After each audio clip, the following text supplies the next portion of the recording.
I'll just skim read. We, the members of the Umkhonto Sizwe Party and the people of eThekwini, march today in firm resistance against the collapse of constitutional order, the erosion of public accountability, and the betrayal of South African citizens by the current administration, in cahoots with the police. Our grievances are as follows. Cyril Ramaphosa, because we refuse to acknowledge him as our president, has failed the people of South Africa. Under his leadership, poverty and unemployment continue to spiral. 63% of black youth are unemployed in South Africa. Almost 40% overall unemployed people in South Africa. The biggest unemployment rate is in KwaZulu-Natal. It's grown by 3% this year. Public services have deteriorated drastically. Namhlanje kusenamhlanje abantu belele esibhedlela phansi benganayo imbed. Corruption remains rampant and largely unpunished. Sibonile i-nutrition mafia. Simbonile umama uSimelane namathenda akhe nemali wayithola koThala Bank. Under your watch, police, under your watch, it is happening. The constitution is being undermined to protect political elites. Fairly, this constitution was not meant to protect South African citizens. It was enslaver further. You are proving that this constitution is irrelevant. It's only relevant when you want to strip us away from our land and take away our minerals. That is the constitution. The so-called president does no longer serve the public good, and we demand his immediate resignation to restore ethical accountability and people-centered governance. Unconstitutional leave of absence of Police Minister Senzo Mchunu. In South Africa, we're the only country in the world with 3 police ministers. One is absent on leave. He's getting paid. The other one is in between ministerial position as Mazu Kwetu Tushona Evumbuka. The third one is incoming. Under your watch, Thomas Sankara Oti, a soldier with no political education, is a potential criminal. We consider you as soldiers. It means that you are potential criminals because in front of you.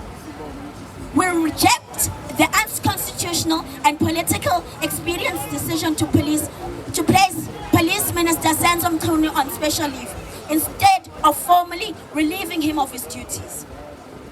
This action sidesteps executive accountability as prescribed by the Constitution, evades the necessary disciplinary and parliamentary processes, undermines the credibility of our justice and policing institutions.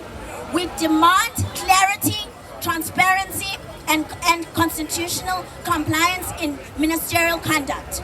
Minister Mchunu must be dismissed and held accountable, and not shielded through procedural manipulation. Siyabonga. Sithembeni namadoda. Ayisicela ukwenza Justin.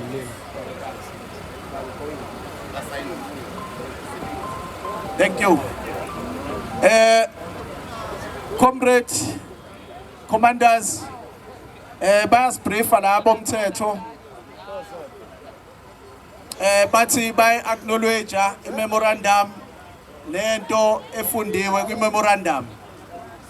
So sizosala ke sidile nayo, kodwa istep esilandelayo njengamanje ekuthiwa kucela ngisimemezele ukuthi bonke laba bebegqoke ama-reflective jackets, ama-marshals, ngoba ahirishiwe akuwona Umkhonto Wesizwe. Siyacela ukuthi umuntu nomuntu awethu siyabonga kakhulu baholi bami, sibonge ku Baba uGobzizwe, imember ye-National High Command ngokuba khona ngaphakathi, ama-members provincial detachment, abekhona ngaphakathi uDeputy Nobhala intombi emhlophe uVelems nobaba uKhathaza, ama-members onke e-regional detachment esibe nawo la, nawo wonke ama-progressive forces, Youth League, student movement, national security, do or die, nawo wonke ama-forces, ama-progressive forces. But ngifuna ukubonga wonke amazone.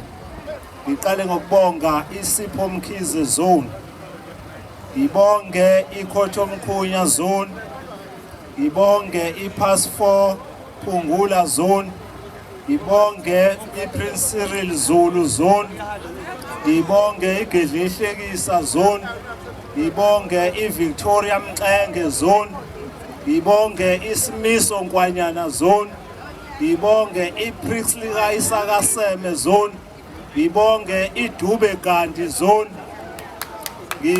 ngibonge iKhenik Dlovu zone, ngibonge ngibonge iKwenza Malembe zone, ngibonge iAshigumede zone, ngibonge iMettus Meyiwa zone, ngibonge iNaido Makhaye zone, bese ngibonga iHenry Bona zone neMettus Meyiwa zone, Blessing Minela zone.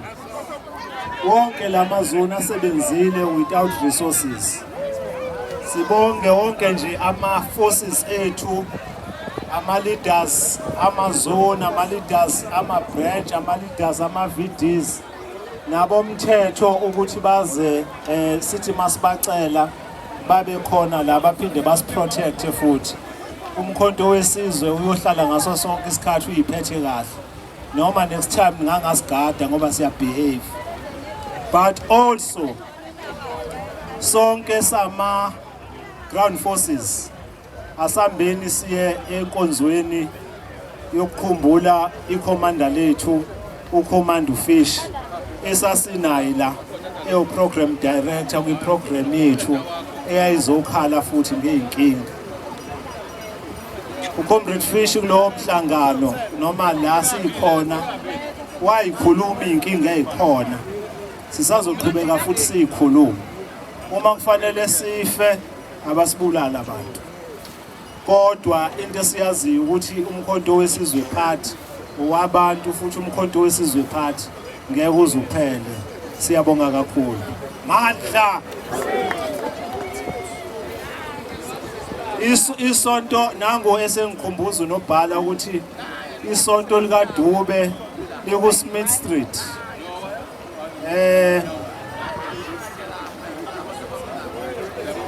Opposite uVW, unoVW lapho.